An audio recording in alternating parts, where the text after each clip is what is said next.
Sir சரண் அப்படின்னு ஒரு இது கேட்டிருக்காரு சார், நபர் கேட்டிருக்காரு. சார் பினைல் நர்வ் ஸ்டிமுலேஷன் எத்தனை சிட்டிங்ஸ் வரணும்? ப்ரீமெச்சூர் எஜாகுலேஷனுக்கு இதுக்கு ஃபுல்லா க்யூர் ஆகுமா?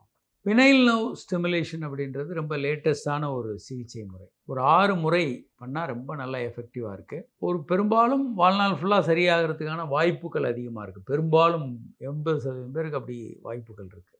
இம்மீடியட்டாக எஃபெக்ட் இருக்கும். நீண்ட காலம் இது எப்படி இருக்குன்றது இன்னும் பெரிய ஆய்வுகள் வரணும். இது புதிய புதிய கருவி, புதிய முறை. இதை நிறைய பேர் பயன்படுத்தி உடனடியாக பலன் இருக்குது, நல்லா இருக்குது. 1 வருடம் 2 வருடங்களுக்கு ரொம்ப நல்லா இருக்குது. ஆனால் வாழ்நாள் ஃபுல்லாக எப்படி இருக்குன்றது இன்னும் நாட்கள் ஆக ஆக தான் தெரியும். நல்லா ஆகிறதுக்கு வாய்ப்புகள் ரொம்ப ரொம்ப அதிகம். மருந்துகள், பயிற்சிகள், பினைல் நர்வ் ஸ்டிமுலேஷன்லாம் சேர்த்து பண்ணும்போது அற்புதமான செக்ஸை நீங்கள் பண்ண முடியும் வாழ்நாள் முழுவதும். சார் மிஸ்டர் ஜான்சன் அப்படின்னு ஒரு நபர் கேட்டிருக்காரு சார். சார் இப்போ எனக்கு வயசு வந்து 34. 15 வயசுலேருந்து எனக்கு வந்து தூக்கத்தில் விந்து வர்றது இருக்குது சார். அதனால் குழந்தை பிறப்பதில் பிரச்சனை இருக்கா? தூக்கத்தில் விந்து வருவது என்பது ஒரு 13 வயதிலேயே வந்துடும். அதுதான் நீங்கள் வந்து வயதுக்கு வந்ததுக்கான அடையாளம். ஒரு பெண் வயதுக்கு வர்றாங்க அப்படின்னா மாதவிலக்கு முதல் சுழற்சி வரும். அதிலிருந்து தான் அந்த ரத்தம் வருது, போக்கு வரும்போது தான் நம்ம தெரியும் அவங்க வயதுக்கு வந்துட்டாங்கன்னு. ஆணுக்கு தூக்கத்தில் முதல் முறையாக விந்து வரும். பெண்ணுக்கு வயதுக்கு வந்துட்டால் எல்லாருக்கும் சொல்லிடுவாங்க.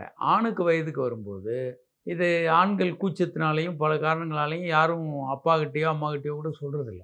ஒரு 15 வயதுக்கிட்ட வரும்போது இது ரொம்ப ரெகுலராக வாரத்துக்கு 1 முறை 2 முறை வர ஆரம்பிச்சிடும். நீங்கள் திருமணம் ஆகும்போது தான் இது குறையும். இல்லை சுய ரொம்ப பண்ணுறீங்க, ரெகுலராக நிறைய பண்ணுறீங்கன்னா இந்த தூக்கத்தில் விந்து வர்றது குறையும்.